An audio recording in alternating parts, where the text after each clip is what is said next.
before we got going, you said 70% of your employee base are people of color Yeah, and about 70% women that's as right. well. Uh, that's amazing. And I have companies that I work with that struggle to get to even a quarter of gender, let alone race, right?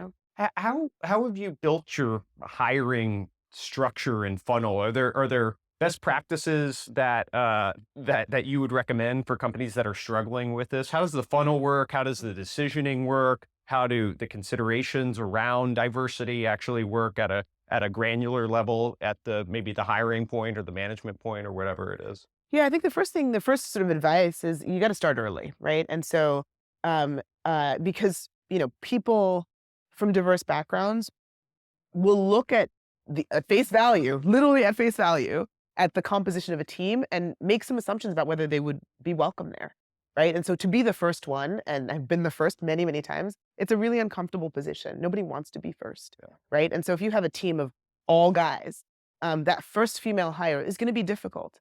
And the bigger the team of all guys is, the harder it is to start to create diversity. So I see teams and I see founders early on, your sense of urgency, gotta go, gotta go, gotta go. It's actually that's the moment at which you should decide, like, what is the composition of the team I'm trying to build? And how do I take the time now to start to reflect that early? Because, we think about diversity, equity, inclusion. Like, diversity is really representation. Representation really, really matters, and it begets more representation. If you think about the way that people hire, and we know this, it's driven by heuristics more often than not. It's like, I like to hire people who are like me, Sure. right? And often that's behavioral, educational, but often it's also just like, you remind me of me a couple years ago. I think you're going to make a great PM, you Yeah. know? And and so if you think that like some proportion of hiring, especially when you're moving quickly, is heuristic driven, which means it's bias driven. Um, if you have a team that is balanced, that bias actually works in your favor for perpetuating it over time, right? And so it's not to say you don't have to do the work, but it is to say that like starting early is so, so, so important. So that's thing number one. I think the second is being really explicit and intentional about what your desires are and what your beliefs are around diversity. I think a lot of companies put the sort of requisite, like, we care about diversity, we hire people, blah, blah, blah, like, and they just throw it on a website and then call it a day. Um, that's not it. Like, everybody at Cityblock, hiring managers, individual contributors, man, like, everybody talks about how important diversity is to us because it matters, and it matters to our business, right? Remember, we're serving a population of folks that reflects lower income populations, people of color, people with complex needs. Like, in order for us to engage with them well, we have to be representative in some way, shape, or form. And so it was a business priority. We made it clear that it was a business priority for us to have a diverse company and explain to people why it translates into overall our success. And then we talk about it and we think about it and we problem solve around it. We look at the data around diversity at every step along the funnel. Every promotion cycle, we audit our promotions to see who was put up for promotion. Does it reflect the demographics of the population of our workforce as a whole? Who was selected for promotion? Does that reflect, like, are there some anomalies here that are surprising? Did we, you know, did we see an underrepresentation of some group as we look at who was put up for consideration? Was there an underrepresented representation of those folks who were then selected? Like, let's just understand that. Let's have more conversation. And so really making sure that it's not just a by the way, and we put it on a thing, but it's actually like embedded within our practices was really important. Um, we've tried different approaches to sort of standardizing the hiring process. But the most effective approach has been to say we require that the funnel and the pipeline of talent is diverse. So you cannot hire for a job where you did not see a diverse slate of candidates.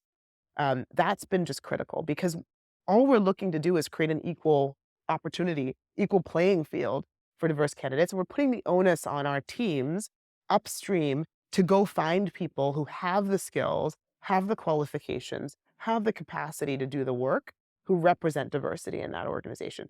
Bring them all together and let them compete for the job.